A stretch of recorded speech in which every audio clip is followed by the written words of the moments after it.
Hi, I'm Amy. I'm a pelvic floor physiotherapist at Proactive Pelvic Health Center, and today I was hoping to talk a little bit about positioning for labor and delivery. So in North America, we know that a lot of women deliver their babies laying on their back, either laying flat or with the head of the bed elevated, so they're kind of in a semi-reclined position. And this is definitely the norm around here. But if you think about it, it's actually kind of counterproductive because when you're laying on your back, the birth canal actually curves upwards. So you end up kind of pushing against gravity, which is obviously difficult. And also when you're laying on your back, the sacrum and tailbone are kind of blocked from moving by the bed. So that ends up kind of minimizing how much expansion we can achieve through the pelvic outlet, and it also creates quite a bit of pressure kind of focused at the posterior wall of the vaginal canal here.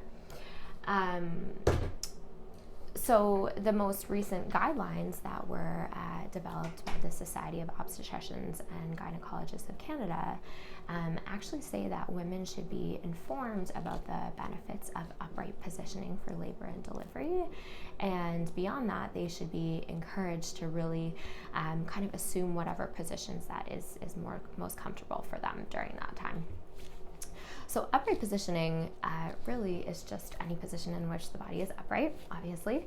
And the big benefit of that is that it allows you to use gravity to your advantage rather than working against it.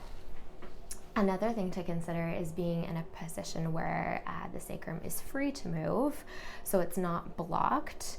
And that can actually allow for 30% more expansion of the pelvic outlet, which obviously just creates more space for an easier delivery. And it also really just disperses the pressure around the entire vaginal opening instead of just focusing at that posterior part. So positions to consider really would be anything from laying on your side to being on all fours or kneeling and squatting.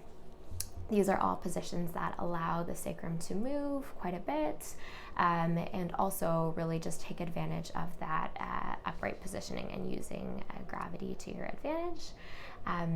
Also being in these positions, you can move as much as your body feels like it wants to, and you can be supported by a partner or a prop like a birth chair or an exercise ball. So really there's many factors that determine what positioning or positions is going to be ideal for each individual. So if you're pregnant and you're starting to think about your birth preferences, I definitely recommend informing yourself and speaking to whatever members that are following your pregnancy that can help you make these decisions. And that's definitely something that we here at Proactive Pelvic Health Center can assist with.